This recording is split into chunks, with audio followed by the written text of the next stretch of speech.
Hello and welcome to Fast Effect Double Speed Magic the Gathering. Here we have Blue Red Delver versus Death Shadow, and that's going to be reversed. So Pile's actually going to be on the other side of the board here, leading out with a Ponder.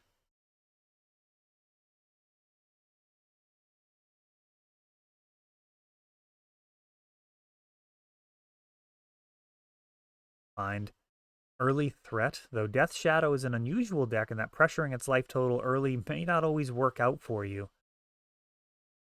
Death Shadow is looking to get down, I guess, the biggest one drop in the game. Death Shadow be a 12/12 for the right circumstances, and we have a Thoughtseize off of an Underground Sea. Now, Death Shadow is a deck that can run without dual lands. I believe the current builds are still just blue-black, though Bug has been a thing in the past, as has Grixis. Right now, blue-black, I believe, is the most common way of building it, and you don't really have to stray. You've got removal, form of Dismember, and Snuff Out. You have Brazen Borrower as a blue card. You don't even need to splash. Of course, black-blue is the minimum for Death Shadow. You're going to have blue as a Delver deck. And of course, Death Shadow itself is black. But not a ton of reason to splash right now. See if the Monkey or Dragon's Rage Channeler is something that people end up interested in. Worth noting, Blue-Red Delver seems to be a little bit more vulnerable to Wasteland than in the past. I was overhearing a conversation between Mark, the Goblin King, one of our local Goblin players, the local Goblin player, and Force of Will pitching Brazen Borrower to stop this Dragon's Rage Channeler. That is a lot of respect for this one drop. Perhaps being more concerned with the incremental advantages that it'll accrue from each instant and sorcery than the actual body, as the click itself could have traded with it eventually. Delver of Secrets on the other side here. Will it flip and start pressuring? No, it will just be bolted. We've got a fetch. Response to this daze. Oh, and I disagree with that entirely. I don't think you want to be using daze ever in that type of situation. Looks like there was a consideration for getting the extra card into the bin. No, there would have been enough cards anyways. So there is a Gurmag Angler in play now. Not on board. Double threat, a Delver of Secrets, and a Ragavan. Thoughtseize is thrown out, just a single land in hand. And Gurmag actually turning sideways. Ragavan and the Delver swing. Being a Force of Negation, terrible card to flip. Not going to help at all. Also wouldn't have really mattered if that was the card drawn for turn. Force of Negation would be totally fine. Thoughtseize, she shows another land. Delver's hand. Force of Will, allowing for the flip. And Force of Will is hard castable. Got a land, cannot be used. Thank goodness that Ragavan doesn't allow lands to be stolen, but this is not a good spot. Death Shadow's already paid a decent amount of life. Gurmag not going to have trample, so Ragavan can hold it back a turn if need be.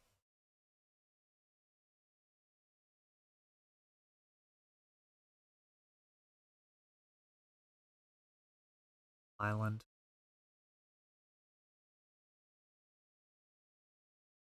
Still turning sideways. Ooh, and a Berserk. Daze, and the treasure's able to pay the one. So again, a daze. Not where you want to be. Yeah. Yeah, as far as notes in terms of kind of tight technical play, I would say that those dazes did not pull their weight, just making your opponent pay the one, not what Daze needs to be doing. It needs to be actually countering the spells. Also, that Berserk could have been done pre-combat to see if it would resolve. If it's not going to resolve, you do not want to be turning your Gurmag sideways. Very close game. Gurmag could have stayed back and blocked the Ragavan if need be. The Berserk gets countered. You're going to keep him home as you don't want to die on the crackback. So a little bit of inaccuracies there may not have been enough to win the game, but certainly would have given a better shot.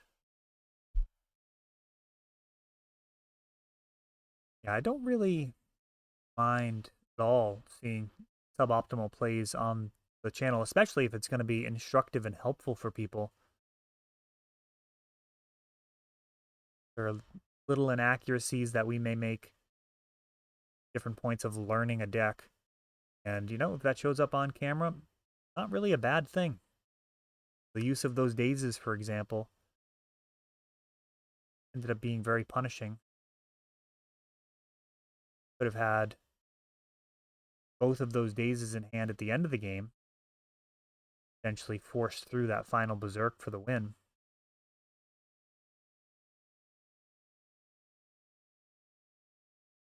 Pesky Monkey. Gonna go with a tropical island, looking to preserve the life total.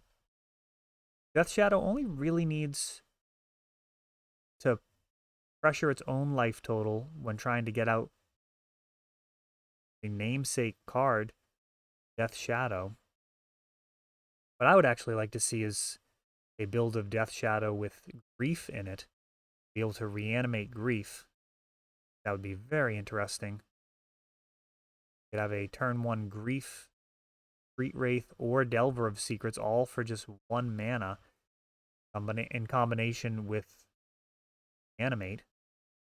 Brazen Borrower looking to bounce the Ragavan, and that gets dazed. That is super rough. This is feeling very out of hand. Wasteland. No current target, but this deck needs to get some type of traction facing down potentially a 5 points of damage per combat. A 4-turn clock. Potentially even less here as you factor in this previous swing and fetches, potential forces. I mean, this could be over in just a few turns.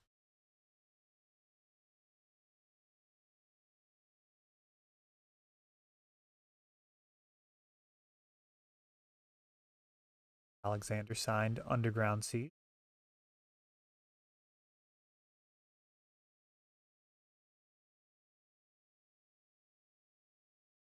Gurmag Angler. That's a big zombie fish right there.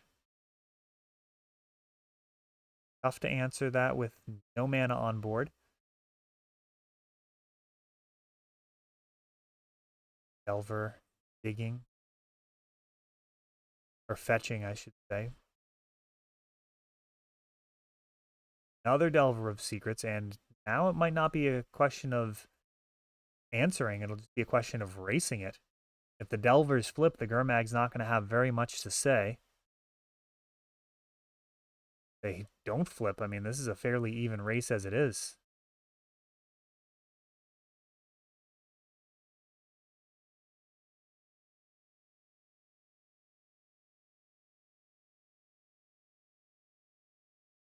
Storm with the fetch land, best combo in the game.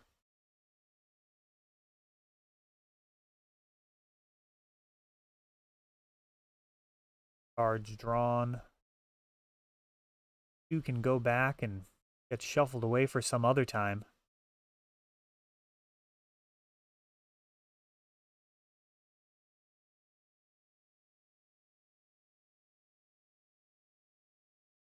Like it's a bit of a decision. An awful lot of pressure on the board.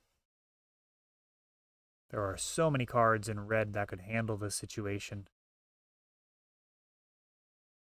1 damage to each of your opponent's creatures. Black does have some sweepers.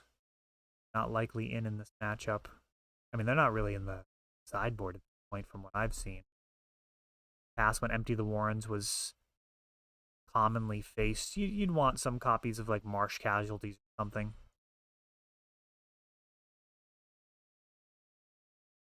Mag swings. Oh, Delver not flipping.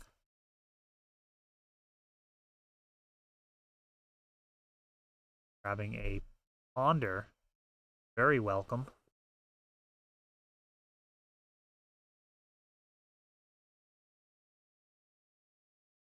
For another Delver. Assembling the squad here. There's a treasure on board.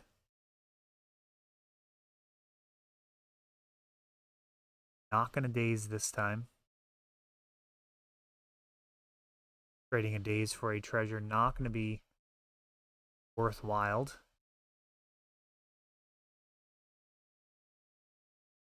Get pitched to force.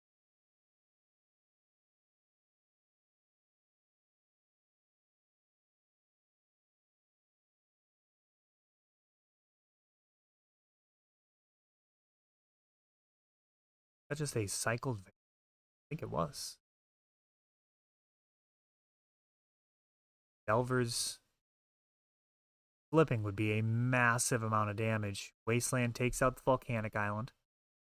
I don't know if I finished my point earlier about the mana base for Blue-Red Delver. It does seem like the deck has more pressure than ever to fetch out non-basic lands. So the volcanic island so often. Oh wow, what a card to flip.